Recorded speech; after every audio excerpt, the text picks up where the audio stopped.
48 भरत का अयोध्या लौटना। भरत का अयोध्या लौटना। राम ने भरत को हृदय से लग लिया और कहा, भैया भरत, तुम तो अत्यंत नीतिवान हो। क्या तुम समझते हो कि मुझे राज्य के निमित्त पिता के वचनों को भंग कर देना चाहिए? क्या धर्म से पतित होना उचित है? जो कुछ भी हुआ उसमें तुम्हारा कोई भी दोष नहीं है। तुम्हें दुखी और लज्जित होने की किंचित मात्र भी आवश्यकता नहीं है। मत कैकेयी की निंदा करना भी उचित नहीं है, क्योंकि उन्होंने पिताजी की अनुमति से ही वर मांगे थे। मेरे लिए माता कैकेयी और माता कौशल्या दोनों ही समान रूप से सम्माननीय हैं। तुम्हें ज्ञात है कि मैं पिताजी की आज्ञा का उल्लंघन कदापि नहीं कर सकता। पिताजी ने स्वयं ही तुम्हें राज्य प्रदान किया है, अतः उसे ग्रहण करना तुम्हारा कर्तव्य है। पिताजी के परलोक सिधार जाने का मुझे अत्यंत दुख है। मुझ अभागे को उन्होंने अपनी सेवा, अंतिम दर्शन और दाह संस्कार के अवसर से वंचित कर दिया। कहते कहते राम के नेत्रों से अश्रुधारा बह चली।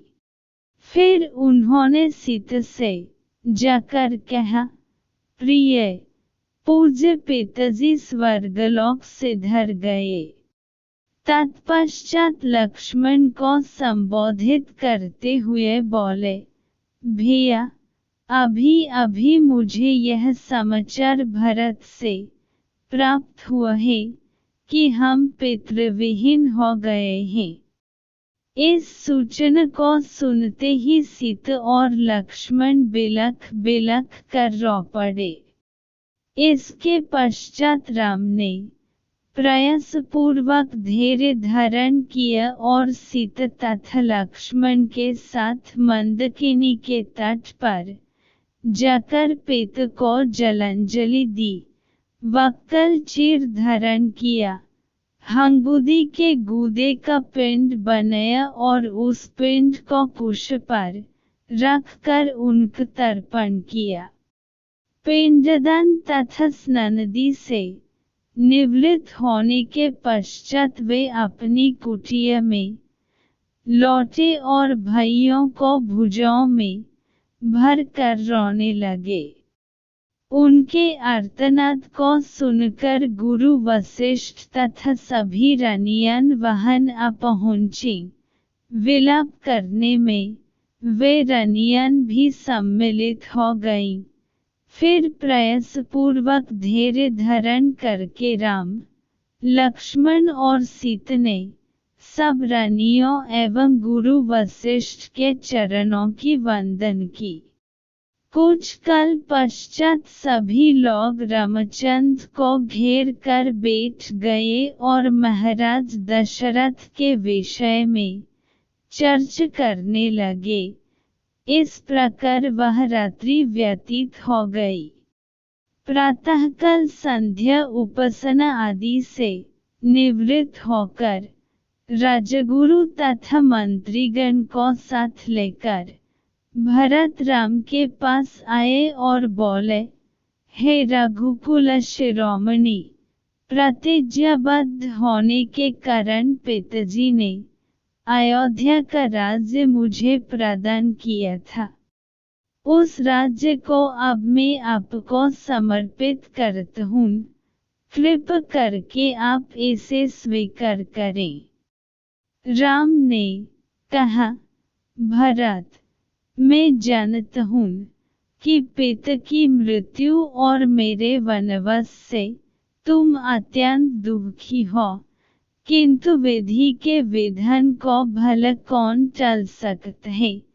किसी को भी इसके लिए दोष देने की आवश्यकता भी नहीं है। संयोग के साथ वियोग का और जन्म के साथ मृत्यु का संबंध तो सद से ही चला आया है। हमारे पिता सहस्त्रों यज्ञ, दान तप आदि करने के पश्चात ही स्वर्ग सिधरे हैं, इसलिए उनके लिए शोक करना व्यर्थ है। तुम्हें पिताजी की आज्ञा मानकर अयोध्या का राज्य करना चाहिए और मुझे भी उनकी आज्ञा का पालन करते हुए वन में निवास करना चाहिए। ऐसा न करने से मुझे और तुम्हें दोनों को ही नरक की यातना भुगतनी पड़ेगी। राम के ये तर्कपूर्ण वचन अकाचित है। इन वचनों को सुनकर भरत ने हाथ जोड़कर कहा, हे आर्य, इस दुर्घटना के समय में अपने नन के घर में था। मेरी माता की मूर्खता के कारण ही यह सारा अनिष्ट हुआ।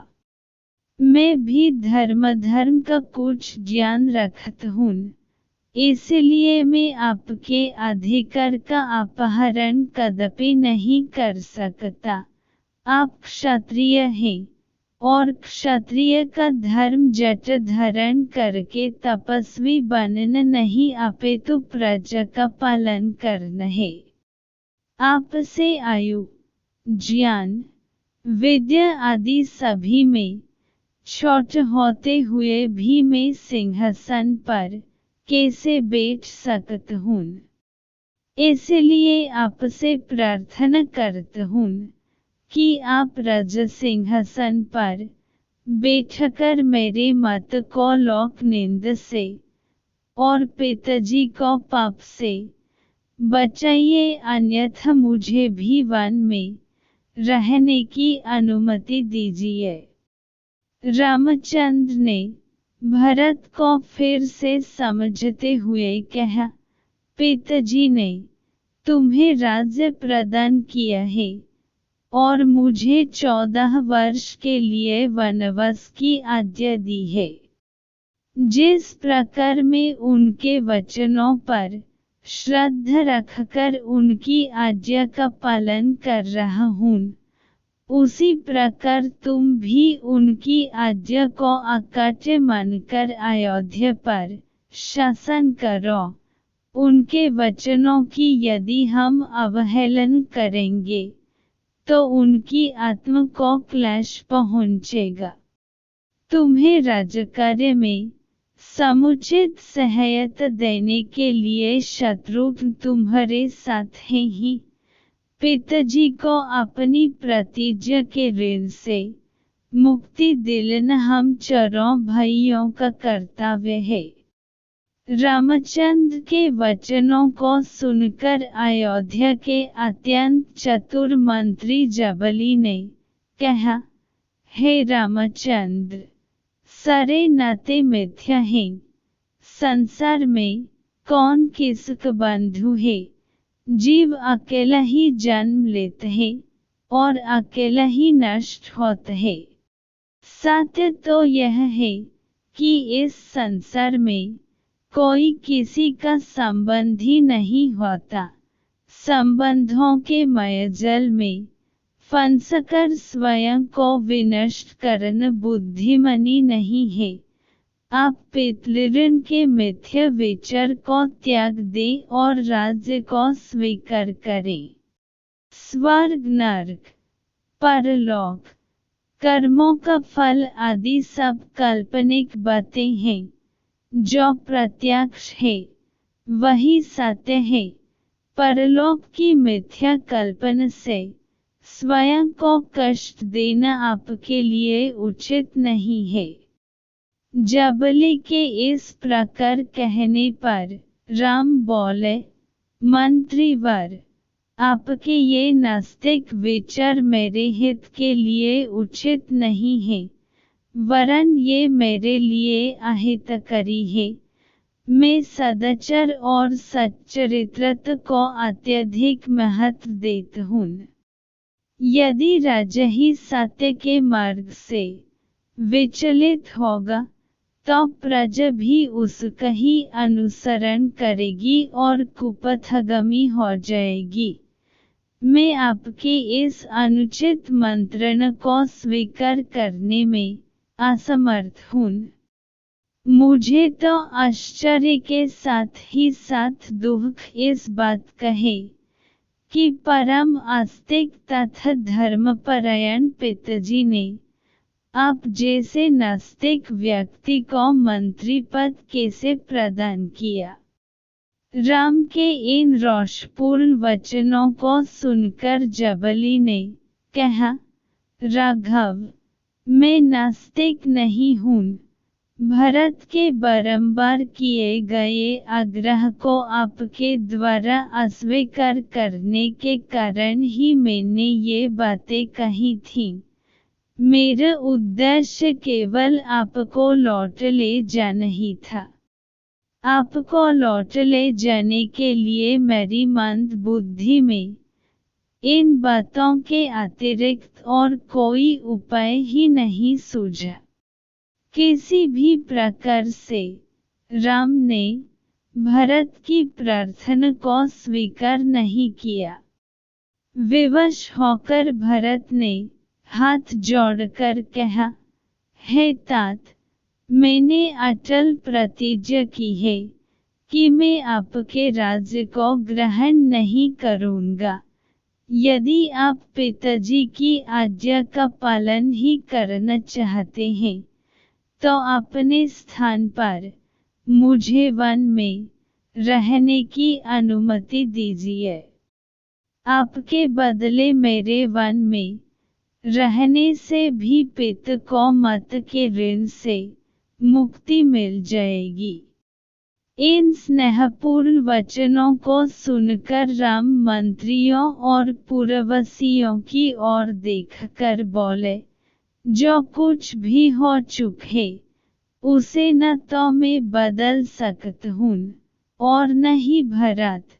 वनवास की आज्ञा मुझे हुई है, न कि भरत को।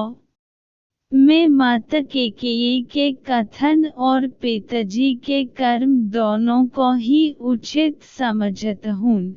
मातृभक्त, पितृभक्त और गुरुभक्त होने के साथ ही साथ भरत सर्वगुण संपन्न भी हैं, अतः उनका ही राज्य करना उचित है।